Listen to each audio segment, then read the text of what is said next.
Hello guys, this is Karan, your friend on Road to Success, and we'll be starting our next chapter of class ninth biology, that is tissues.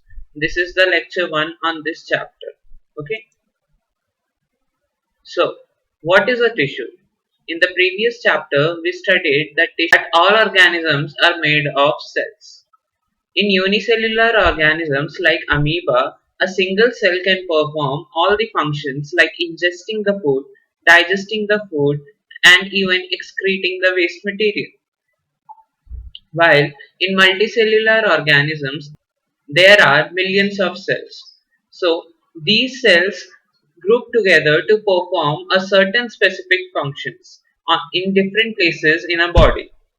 So cells specializing in one function are often grouped together in the body, and this means that the particular function is carried out by a cluster of cells at a definite place.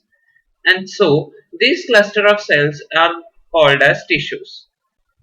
Tissues are designed so as to give highest possible efficiency of the function.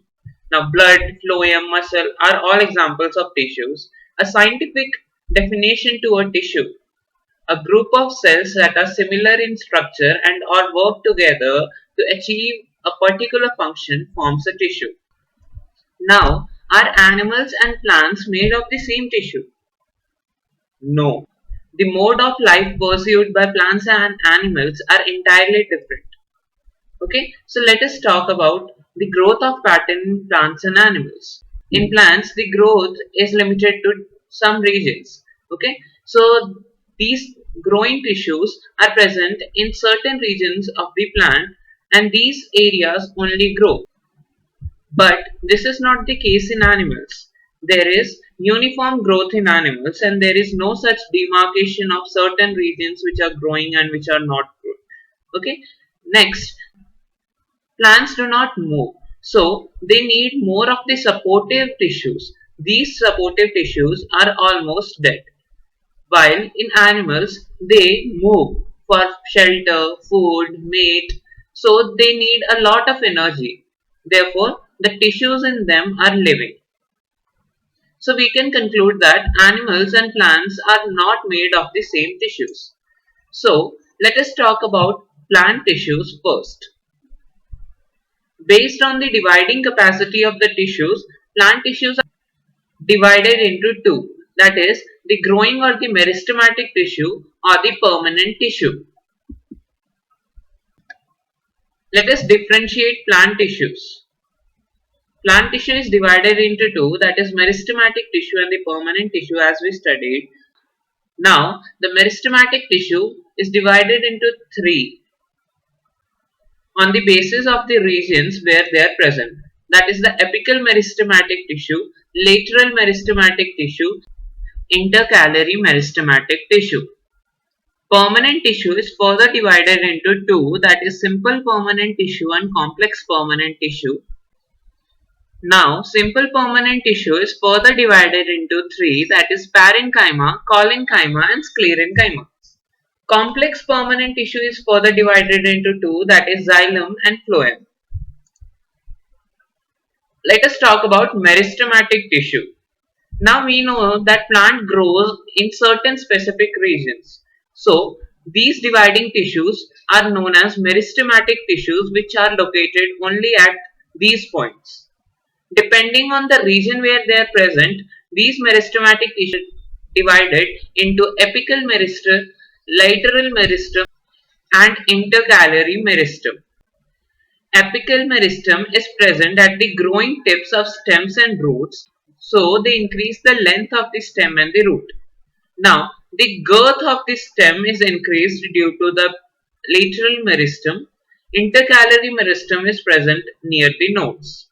Now, the meristematic tissues keep on dividing, so they are very active. They have dense cytoplasm, this thin cellulose wall, and prominent nuclei.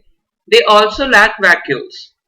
Now, the new cells which are produced by meristem are just like the meristematic cells itself, but as they grow and mature, they differentiate themselves and slowly change their characteristics.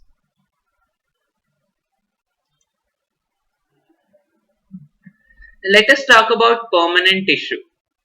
Now, as we have discussed earlier, that our meristematic tissues, after growing and maturing, they take up a specific role and they also lose the ability to divide.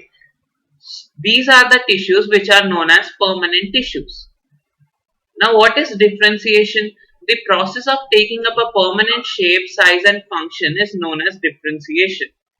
Differentiation leads to the development of various types of permanent tissue. Let us talk about simple permanent tissue. Simple permanent tissues are made of one type of cells and they can be found as a few layers beneath the epidermis of the plant. These are divided into three, that is parenchyma, collenchyma and sclerenchyma. Talking about parenchyma. Parenchyma is the most common simple permanent tissue. It has unspecialized cells with thin cell walls. They are usually living. They are loosely arranged, so they have spaces between their cells that is known as intercellular spaces. The role of the tissue is to store food. Sometimes the parenchyma contains chlorophyll and performs photosynthesis. Such a parenchyma is known as chlorenchyma, while in aquatic plants, these parenchyma contain large air cavities so that they can float over the water. Such a parenchyma is known as aerenchyma. Now, let us talk about collenchyma. We know that plants are quite flexible. As the wind blows, the plant tends to bend. So, the plant is flexible, right? So, this is because of another permanent tissue, that is collenchyma. All the bending parts of a plant like stems or tendrils of the climbers tend to bend without breaking, right? So this is because of collenchyma. They, the collenchyma also provide mechanical support. They are present in the leaf stalk below the epidermis. Okay, so the cells of these tissues are living, elongated, and irregularly thickened at the corners. There is very little intercellular space. The thickening is of deposition of lignin. Talking about sclerenchyma. Have you seen the husk of a coconut? It is made of sclerenchymatous tissue. So, the role of sclerenchyma is obvious. It makes the plant hard and stiff. The cells of these sclerenchymatous tissue are dead and they are thickened due to lignin. They are long and narrow in shape and these walls are so thick that there is no internal space inside the cell. They are present in the stems, vascular bundles, veins of the leaf and the hard covering of seed and nuts. So basically they provide strength to the plant part. Let us study epidermis. So what we observe in a plant is its outermost layer called as epidermis. Epidermis is usually made of single layer of cells. These cells are relatively flat. In dry habitats, the epidermis tend to become thicker to prevent critical water loss. Okay, and in desert plants, the epidermis has a thick waxy coating of cutin, which is a chemical substance waterproof quality on its outer surface. Epidermis on the aerial part secrete a waxy and water resistant layer on the outer surface. It is a protection against loss of water, mechanical injury, and even invasion of parasitic fungi. Because of its protective role, it is present all over the plant. Epidermal cells are present in roots. The function of epidermal cells is to absorb water. They commonly bear long hair-like parts which are known as root hairs. These are present to increase the total absorptive surface area.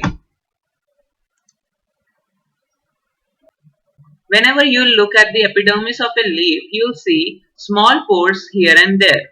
These pores are called stomata.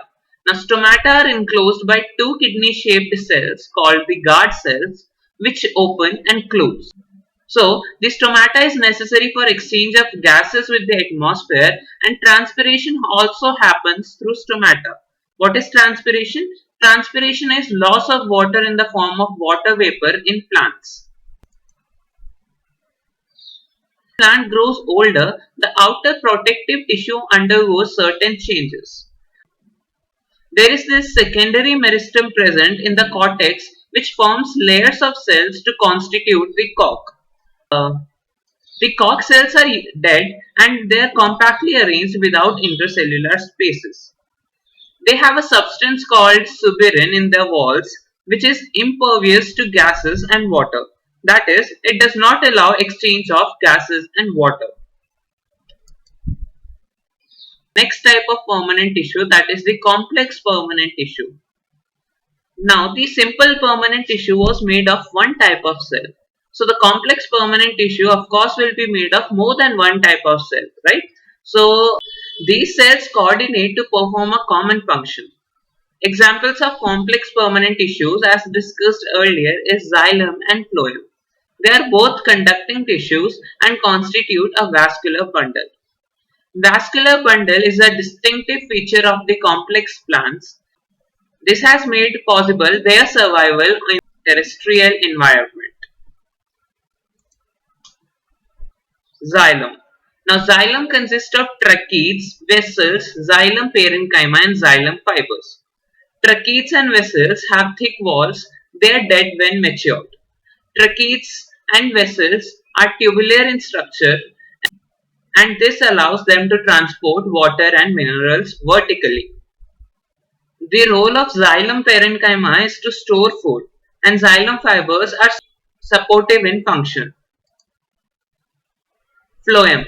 Phloem is made of 5 types of cells, that is sieve cells, sieve tubes, companion cells, phloem fibers and the phloem parenchyma.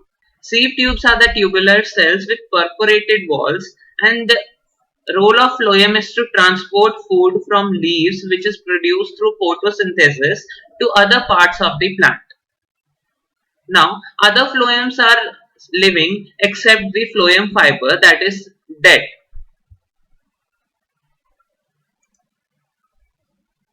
So that is all for the lecture 1 of the chapter tissues.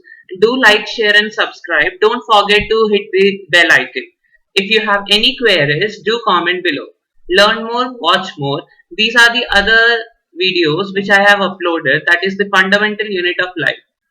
Don't forget to subscribe. Bye.